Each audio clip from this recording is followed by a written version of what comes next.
Hello and welcome.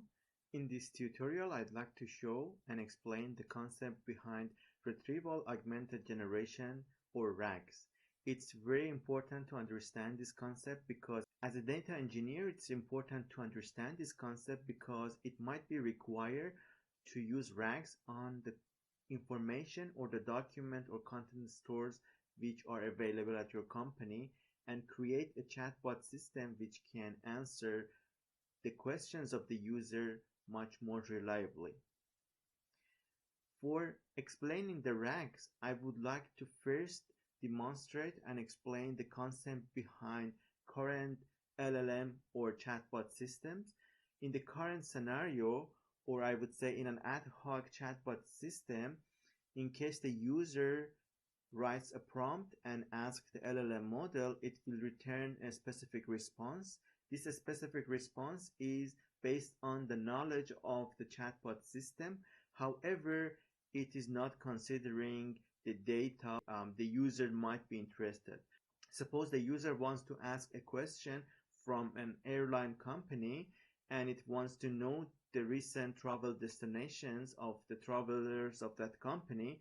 In case it asks this question from a chatbot which is not aware of the company's data, then the model will hallucinate and respond like an answer which is not eligible. So for example, without a RAG, the answer would look like, based on my general knowledge, some of the most popular travel destinations include Paris, London, Rome, New York City, and Tokyo. These cities are known for their rich history, culture, and attractions, and so on. So this answer is not based on the airline company's data, and LLM model is not aware of the company's data. So let me explain now the RAGs.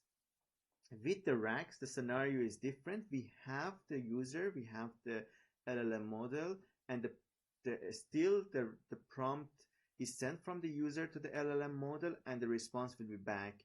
However, there is some other part here. And the parts which are available is, first of all, the content store, meaning all the documents, including PDF, Word files, images, and other documents available in the company. And then what it happens is that for each of those documents, an embedding should be created. The embedding is an vector representation of each of those documents, and such embedding should be created for each of these documents. Then there should be a retrieval model in which whenever the user asks a prompt, the LLM model creates an embedding of the prompt. Then it sends the embedding to this retrieval model, and the retrieval model checks the similarity of the created embedding out of the prompt with the embedding of all of these documents, and it returns the k most important relevant documents. Out of this process, the LLM models identify these k most relevant documents and answers the question from the user based on these set of documents.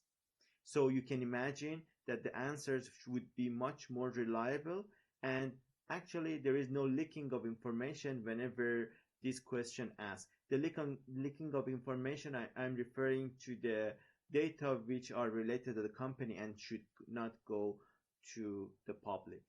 So here is an example of the question. Okay, what are the hottest travel destinations that the travelers of your company have chosen? And the possible answer, according to our customer data, the most popular travel destinations are Bali, Indonesia, Thailand, and some other places, which was actually not the same as the general answer from the previous scenario, which was this model. Now I would like to tell and talk about the pros and cons of RAGs. So we can imagine whenever the RAGs are utilized, much more reliable answers because it answers based on the content store, and again less hallucination because the LLM model will not make up an answer by its own or like a hypothetical answer, and then this will create higher level of trust between the user and the system, and there is more security because there is no leaking of information between, for example, the private company information and the outside world. But of course, there are some disadvantages when RAGs are utilized. So based on the content store, there cannot be an answer, and the model might not be able to answer anything or say, I don't know, I'm not aware of it. creation of such RAGs or RAG pipelines might be slightly more complex, and some sort of a specific engineers required to deploy such RAGs on cloud systems. Last but not least, there is possibility of bias in the answers of the LLM models. I hope you have enjoyed this video. Thank you very much for your attention, and see you next time.